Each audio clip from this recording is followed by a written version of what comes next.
Hi guys, and welcome back to another video game with Powers. I'm Jake, and in today's video we are talking all things Terrorscape, specifically the 3 expansions from the original Kickstarter campaign. Now, before I dive into this video, guys, Terrorscape, the reprint along with a new expansion, is currently live on GameFound right now. If you guys are interested in the original, the core box of Terrorscape, any of these 3 expansions, or the new expansion and some of the deluxe content, go ahead and check out the link in our description below. That will take you straight to the GameFound campaign page where you can pick up all content Terrorscape, alright? But into today's video, what I'm going to do, guys, is I'm going to be diving into each of these expansion boxes, talking about the map.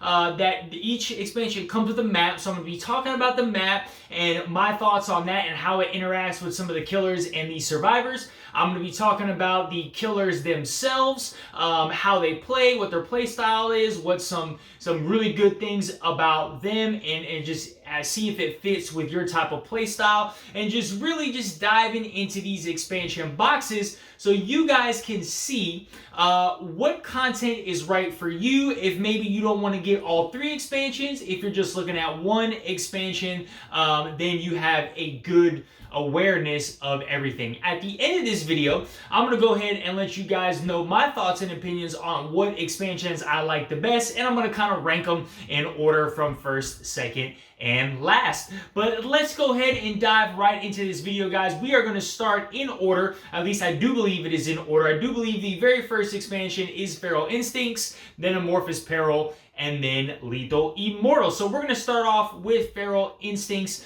Now, last thing, I have done an unboxing of all of this content already. If you want to check that out, take a look in the top left-hand corner here. I'm not really going to dive deep into the contents of these expansion boxes. Like I said, my main focus is we're going to be taking a look at the map, some of the interactions there, and we're going to be taking a look at the killers. I will highlight some brief mechanics on each of these expansions, but like I said, I'm not going to dive too deep into that. But let's go ahead and jump down to the table, and let's start off with the Feral Instincts expansion. Alrighty, guys, so here is our first expansion for Terrorscape called Feral Instincts. This is going to bring us 2 new killers, the Werewolf and the Huntress, as well as bringing in a new map called the Cabin. Alright, so let's go ahead and take a look at some of this new content. We're going to start off with the Cabin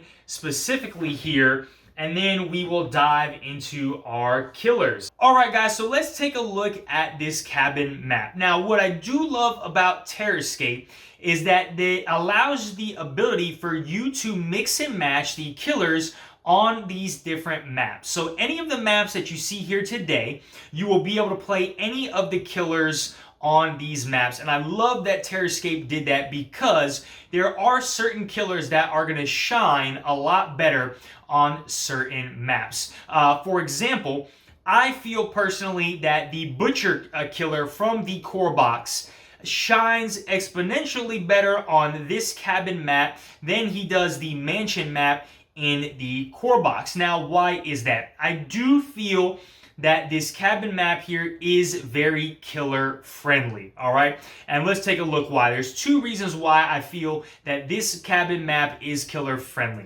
The first one here is, you look in the bottom right hand corner, you have essentially 3 objective location spots, all within 2 to 3 spaces of each other, right? We have the Lakeview House, which is a key room, which is adjacent to the lakeside, which is a repair area. And then not even 2 spots away, we have the game room right here. You know, I'll use the killer as an example here. He is literally 2 spots away from the game room right here. And so, with all of these objective spots being in such a tight-knit area, your killer here can kind of patrol these areas, or like if they block off some of these doors, like blocking off these doors here, they're able to get into these spots very quickly, and because remember, you guys are going to have to use an action to break down the door, which locks you in that spot. So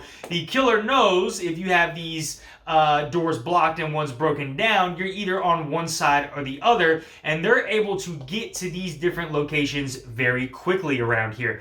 Now, you do have a secret passage you can take all the way to the room right here as such, but I think just the closeness of these three objectives in one area makes it very challenging for the survivors, right? Which essentially forces you to go into this cabin area, and so this is the area that you kind of want to stay in and attract the hunter, or the killer, whoever that is, into this area. However, comes the second reason I think this map is a killer friendly, is they added a new feature called the Killer's Passage, which is this yellow dotted area right here. So if a killer is in R5, for one movement, they can go from R5 straight into G2 into the forest, all right? Now, I'm sure you can see why this can cause a lot of problems, because the killer is in the game room. He is only 1, 2, 3 spaces away from the cabin, or vice versa. If he's in the cabin, he's only 1, 2, 3 spaces away from the game room. Now, of course, you would have to play a instant card to be able to move one space for free and then get into that area. But you can just see how quickly the killer is able to traverse to the locations that the survivors are going to need to get to. All right, so I do think this map is very challenging for the survivors. It does have an advantage to the killers and allows the killers to get around the map very quickly. So if you are looking for a very killer-friendly map, then definitely take a look at the cabin. All right, so now let's go ahead and take a look at our killers. So, like I said, the two killers that we have in this expansion is the werewolf and the huntress, all right? I do feel that both of these killers are very early to mid-game characters. They're able to, especially the werewolf is able to get around the map very quickly. The huntress utilizes this mechanic of traps, which basically is very, very strong and powerful from the first turn in the game. And so both these killers are, especially the huntress, are able to know where survivors are almost at all times on the map and never really have to play a guessing game. So they're very strong early game. But let's dive into these killers a little bit more closely, starting off with the werewolf, okay? So the werewolf is all about trying to get around the map as quickly as he can, and he does have some very strong cards. Now, you'll notice that with these two killers, they do unlock their special card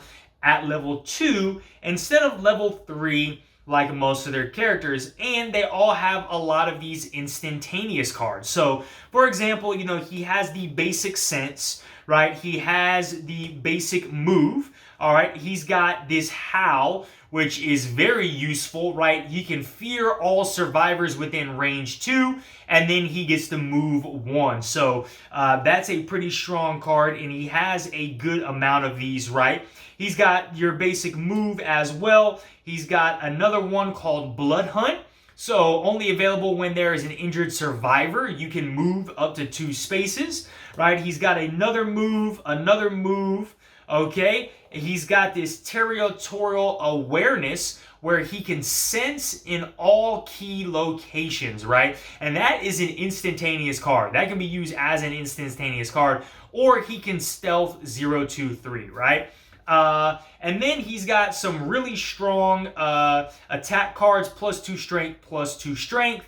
And then, of course, his special hyper hearing, which allows him to move 0 to 6 to the nearest location with a noise and search. So almost immediately, he can get anywhere on the board after unlocking this card and basically search that area and do damage. And with him having such a high strength, you pair this with one of these two cards, and basically from the very first turn in the game, if he does get lucky, or maybe by turn 2 and 3, the werewolf can be hitting you for +8.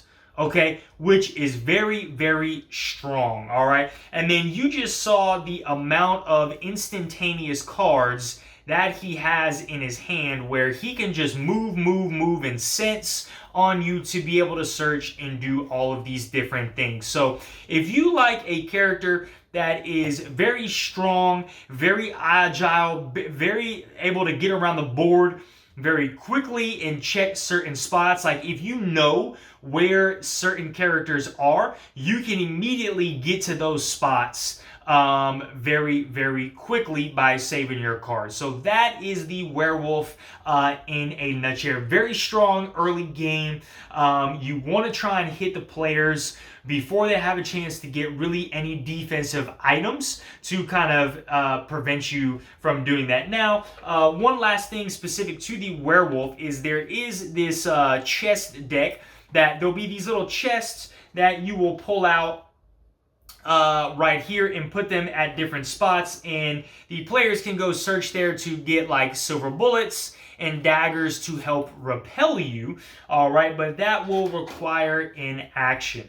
Okay, but that is the werewolf. Okay, let's take a look now at the huntress. All right, we got the huntress here. So she, same thing, is going to unlock her traps reset at her special card at level 2 as well. And the huntress has a very powerful mechanic of traps. Okay, and so she kind of has this special setup that when the game starts, she is going to put trap tokens out in all of the different spots that the players will need to go for objectives. So basically all of the key rooms, and then the repair room as well. All right, and each of these traps are going to do a different thing. So if a player lands on this bear trap, they do take direct damage.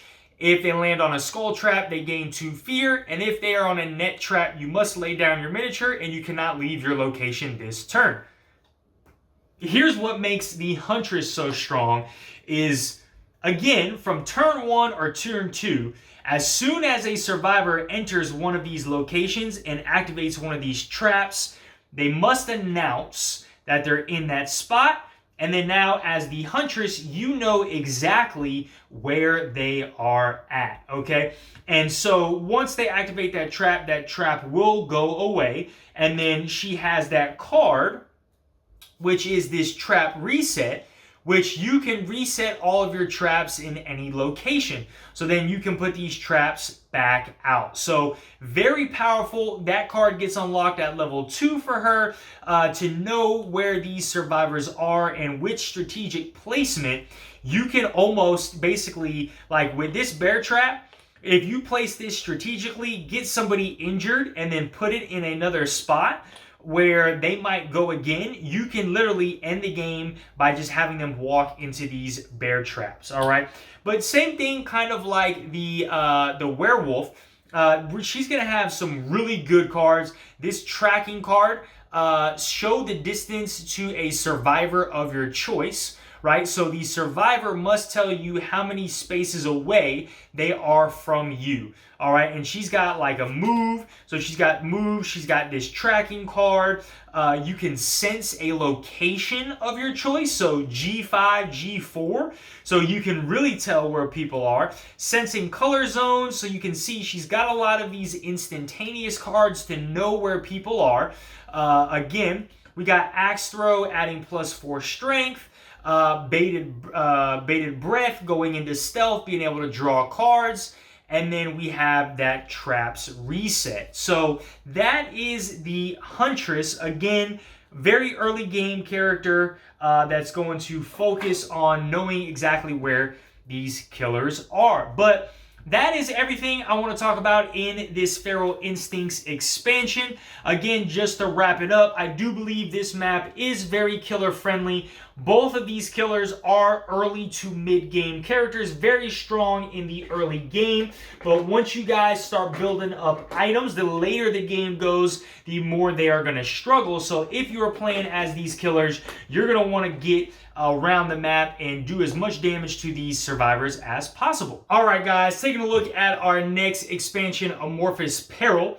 We have two more killers. We have the Strangler and we have the Unidentified. All right. And then we are also bringing in a new map, which is the Laboratory. Okay. So as always as with the last video here, we're going to take a look at this map first. I'm going to kind of talk about it, and then we will talk about the two killers and I'm not going to try and go super in depth about it. I'm gonna try to make this video a little shorter because I did take a long time with that. Okay. Alright guys, so here we have the new map for the Amorphous Peril expansion called the Laboratory.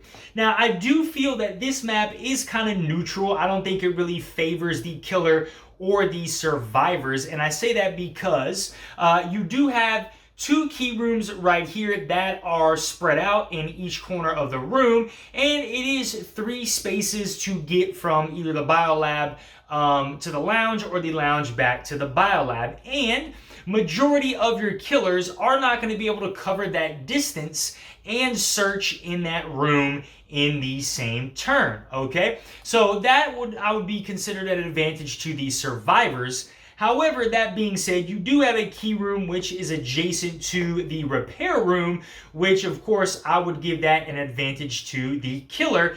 And especially with this map at the start of the game, this path right here is going to be blocked. All right, so the killer will automatically know right away either the survivors are going to be one room or the other if they remove that block token. And if they don't, it's going to be very hard for them to get in this section of the map. Okay?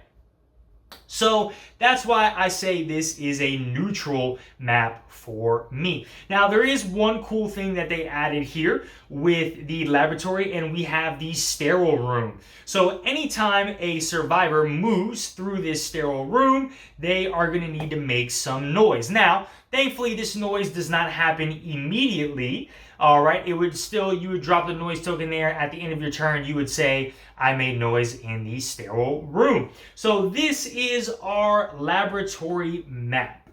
All right, so let's take a look at our two killers here. So we have the Strangler and the Unidentified. And I just want to point out that these models right here for the Strangler and Unidentified are gorgeous. Probably the two best models I feel in the game for Terrorscape. All right, but these are the two killers that we have here. My opinion, guys, these killers are very mid to late game-ish, more late game for the Strangler. I would say the Unidentified can really get online in the mid game, but he really becomes powerful in the late game. Strangler, more so, he gets online in the late game. So mid to late game here, more so mid game for Identified, more so late game for the Strangler. But let's go ahead and talk about why I say that and what they can do. So starting off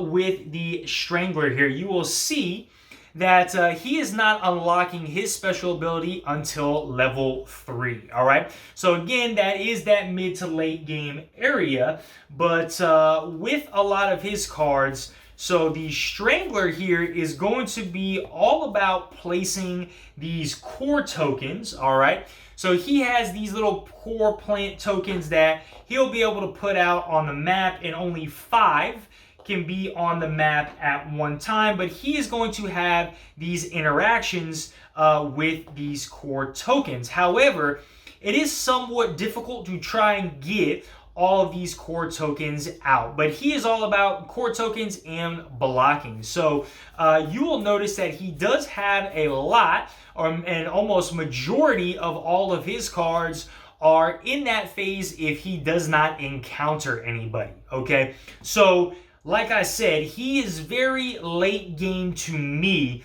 because he does not want to encounter anybody early, since almost every single one of his cards requires you not to encounter anybody. Now, he does have some cards that when you do encounter, they cannot use any item, but like you don't encounter, he puts a block token, he puts a block token. Okay, so he's got 4 of these. This telekinesis requires him to have these core tokens. So teleport to a location with any core token or block token. Move a core token of your choice to an adjacent location. All right. And so he's got a couple of those. You can search in a location, put a core token in your location, block 1 in your location. So he's got 2 of these, and then he's got a strangle card. All right, which the number of core tokens on the map. So what he really wants to do is build up these block locations, build up these core locations, and then use this telekinesis to kind of teleport and move around the map. But it does take some time for you to get all this stuff and situated how you want to. Now, this card is phenomenal. Fear all survivors immediately. Damage all survivors at the locations with any core token or a secret passage. Okay, which that is a really good card. But this is the Strangler in a nutshell. Essentially, like I said, he's trying to get these core tokens out, block tokens out, and it does take you a while to kind of get all of that stuff out. So if you really don't like a late game character, there are a lot of games where you just kind of start getting into the flow of getting these block and core tokens out, and you're like, man, I'm making some good progress now, and these survivors end up winning the game. So very strategic here with how you need to play the Strangler, okay? So the next thing is the unidentified, all right? So let's take a look at the unidentified, and what's cool about him is the first thing he can do is move through, we got it right here, there we go, move through secret passages. So any of these secret passages that the survivors could take, the unidentified can move through them. And what's really cool about him is he is all about discarding cards from his deck to level up as quickly as possible, because he has trait cards that you are allowed to unlock. And so I actually think they call them evolve cards. So you're able to unlock 2 of these evolve cards, and you get to choose one of the 4 every due. So you'll get to choose one at level 2 and choose one at level 4. So you can almost kind of spec into how you want. But I mean, this guy has a lot of really, really crazy cards. Being able to ambush you, +2 strength. He'll go into stealth. All right, like I said, he's got a few cards that will discard cards. So remove one from your discard pile permanently, right? He's got stealth going into a secret passage. All right, metamorphosis, remove 2 cards from your discard pile permanently. All right, he's got this infrared detection, sense a color zone or sense all locations within 1 range. Crawl, he's allowed to move. And then here's what's also cool again. He has 2 cards that you get to choose from. Strident Noise, which is fear all survivors within range 3. You may put this card on top of your deck, or damage all survivors at your location and an adjacent location of your choice, then block the door in between. So it's your choice of how you kind of want to do it and spec out the unidentified, but he's really, really cool to me. But these are the 2 killers coming in this Amorphous Peril expansion and our new map. Again, map is kind of neutral to me. Both these killers are more mid to late game, more so mid game for unidentified, because really once he gets that evolve card online, and if you get lucky and able to discard a lot of cards from your deck, within 2 turns, you're already at level 5 and you are smacking everything. The Strangler does take a little while to get online, but once he does get online, he's going to be very powerful as well. Alright guys, so the very last expansion we have here is the Lethal Immortals expansion, which is bringing in a new survivor, alright, as well as bringing in a new killer, the stone statues, and you're going to have a new map as well. Alright guys, so here we are on our final map in of all of our expansions here, the Lethal Immortals map known as the Castle. All right, now I feel that this map is very survivor friendly, and what's kind of cool is they add in a mechanic for the survivors to actually block a door, which I'll talk to in a sec. But here's essentially why I feel that this map is more survivor friendly. Of course, you have your objective locations in 3 different corners essentially of the map: middle, bottom right, and bottom left. Even though one of these corners only has one specific way in and out, you have 3 spots to be spread out, and it will take the killer a number of spaces to try and get in between, right? 1, 2, and 3. 1, 2, 3, 4. Try to get there. So almost about 3 to 4 spaces in between every single location here of the key rooms. And then you do kind of have this repair room 2 spaces away from there, but still I feel like this big distance right here, it's always easier to just go ahead and search the keys rather sometimes repairing. So very survivor friendly. You also have the both secret passages lead to the main exit here. So it's very quickly for you guys to get the keys, and then if you have that map to take that secret passage to get to the main exit right away and get up out of there. But there is a cool feature here. Actually, 2 features here with this specific map. You have the statue corridor right here, which when you start the game, you're going to place a token. When a survivor walks into this area right here, they will become feared, right? And then we will remove the token from the game. But the other reason why I think this is a really survivor-friendly map is we have this lever control room right here. So we have these sliding doors. Well, they don't slide, but you got a blockade door that whenever a survivor is in this room, they can take a special action and they can actually block a door with this blockade here, right? This lever control blockade. And the survivors can go through this blockade like normal. They would have to break it down. However, when a killer wants to move through this blockade, they must either discard 3 cards from their hand or not move through that blockade. So if the killer does not want to discard 3 cards or does not have 3 cards to discard, they are not able to move through this blockade. So it gives these survivors a lot of control in order to block off certain things. Like you see this example here is really on the right side of the map, the only way to get into the armory is through this door. So if you know the killer, like say, let's say he went and checked the cellar, right? If he wants to get to the armory, he either has to go up and around or he has to go all the way this way. He could not get the quick path through the armory unless he discarded cards.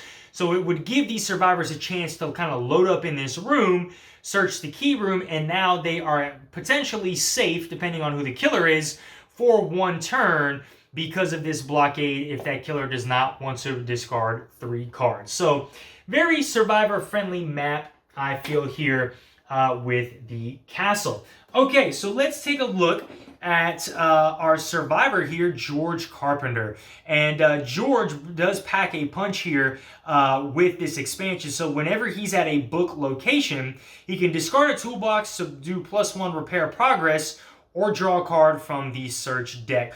George is a pretty powerful guy, and it gives you that option to work on the repair room as long as you're in a location right here with a book. Now this does work for any map. So any map, wherever that book is, he can essentially repair the room from that spot. And what's really good is if he repairs the room from this book location, he does not make noise. So it is a way for these survivors to repair this room without the killer or repair the radio without the killer even being aware. And then at the end of the survivor's turn, if you are within one range of the killer, you may gain a George's note of your choice. All right, so George is going to come with notes here that he will have that allow him to do certain things. So remove 2 block tokens in your location. When you use an item, defend +2 extra defense, and this is permanent. And then you can make a noise in any location. So those 3 notes come with George, aka the Professor. All right, let's take a look at the killer here, which is the statues, okay? So the statues here, what's unique about them is you will not just be playing 1 killer, you will be playing 4, all right? So there are 4 different statues that you will have out that you will essentially be controlling, and they are somewhat, it's going to take you a while to get the hang of how to play them, because how it's going to work is you are going to designate one of these statues as the main statue, and the others are the secondary statues. And you'll have these little tokens here that you will just denote to the survivors that this would be the main statue. Now, the main statue is the only statue that can move and search during that move and search phase, but there are certain cards that these statues have that they can move all of these different statues, all right? Now, the killers do have, or the survivors, I'm sorry, do have the opportunity to kind of freeze certain statues if there is only 1 statue in a room, but if they're grouped up, they will not be able to be frozen. And essentially, what a freeze does, let me make sure, let me just read it to you guys here. So, you may do a special action, lone statue. That survivor cannot perform any other action in this turn. A frozen statue cannot move or search under any circumstances until the end of a killer's turn. So, essentially, what you're trying to do is you can have a lot of map presence, you're going to have a lot of map presence, or you can kind of pair them up. But it's a cool hidden movement mechanic, because you want to try and hide who the main statue is. Now, at some point, you're going to have to reveal the main statue to the survivors, but you have the opportunity to switch up the main statue when you do certain things. So you may switch up the main statue whenever you level up. You'll have certain cards that do that as well. Now, in my experience, the statue is a mid-game character, all right? While he does have 5 strength, it is going to take him a while to get built up and get kind of your statues in place and get the right cards in your hand. So let's take a look at some of these cards. He has the basic sense cards. He is going to be using a lot of cards. Instead of taking a turn with the main statue, he has a lot of cards that are going to be used in place. So draw a card and all statues move 0 to 1. So every statue on the board can move 0 to 1 spaces, and he's going to be drawing a lot of cards. So, you know, he's got 3 patrollings. This is a really good one. All survivors in the main statue's color zone get feared, and then the main statue can move and search, right? He can block and fear all survivors in locations with that block token. Reposition. So draw a card. You may switch the main statue and relocate a block token. This one is really powerful. Eliminate the target if your strength is higher than the defense by 3 or more. Eliminate means they are automatically dead, which means, unless you're playing separate ways, you will automatically win the game. And then his last card unlocks is Encirclement. So all statues move 0 to 2, and then in the order of your choice, all statues will search. Okay? So you can see, like I said, very mid-game character. It's going to take you a couple turns to get through your deck, get some of these upgrades, and then get your statues in the positions that you want them to be able to search and move in the different rooms that you think they are in. But this is the Lethal Immortals expansion. Very survivor-friendly map, very strong survivor in George Carpenter, and a very mid-game killer in the statues. Alright guys, well that went a little bit longer than I expected to, but I just wanted to make sure you guys got a clear understanding of what these killers do, what they're really good at, and what makes them successful at certain points in the game. Let me go ahead and wrap it up very quickly, kind of giving my rankings of which expansions I like the best. The first expansion, the expansion that I like the best is this Lethal Immortals expansion right here. Why do I like this one the best, right? I think it does bring in another survivor, George Carpenter, which George can really help your teams win a lot of battles from the murderer in the core box, right? That murderer, I feel, is very strong in the core box, and with George, he's kind of able to accelerate the game by being able to work on the repair room from a different location. So you have a very strong survivor in George, all right? I do love that statue killer as well. That's such a cool mechanic, trying to balance 4 different statues and having that ability to essentially one-shot a character and win the game. So the statues are very strong, and I do enjoy playing the statues on the mansion map. I think thematically that is so cool as well, and I do enjoy the castle and that mechanic of the survivors being able to put a blockade out there for the killer, like, haha, take that, you guys want to block us in, we're gonna block you. So I think for me, my number one expansion is this Lethal Immortals expansion. All right, my second favorite expansion is going to be this Amorphous Peril expansion. I do really enjoy the unidentified killer. Reminds me so much of the Alien, right? Being able to evolve and pick your play style with those trait cards. I really do enjoy that. Now, I will be honest, the Strangler does kind of frustrate me a little bit, just in my opinion, of how long it takes him to get online. I've not managed to win a game as the Strangler, so I could be playing the Strangler completely wrong, but I do feel this is my second favorite. That laboratory is very cool. And my third favorite expansion, you guys probably guessed it, basically off 1 and 2, is the Feral Instincts expansion. I do enjoy this expansion a lot, but this is my least favorite because I do feel like the killers and the map itself here, being a killer-friendly map, is really overpowered. Well, I don't want to say overpowered, but it is killer-friendly, and these 2 killers are very strong in the early game, and if you are playing against somebody who has a lot of experience playing Terrorscape and they're using one of these 2 characters, the game can be over very quickly and it can be very frustrating. So this is my least favorite expansion out of the 3, just for the sake of like both these killers kind of being very easy and the map being killer friendly.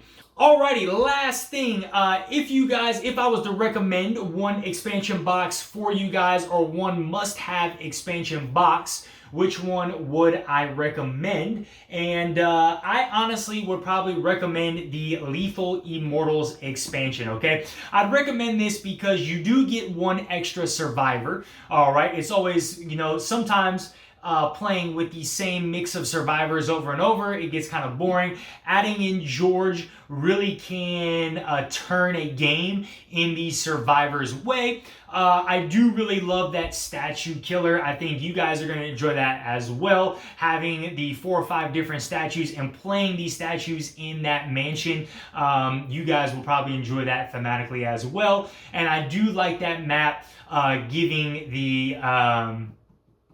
I do like the map, the castle, giving the survivors the ability to kind of do some blockades, and I do feel the murderer on the castle map, it kind of balances him out a little bit. I don't know what it is about the murderer in the core box, but he's very strong in that mansion area. And so in the castle, I do feel he kind of does get balanced out a little bit.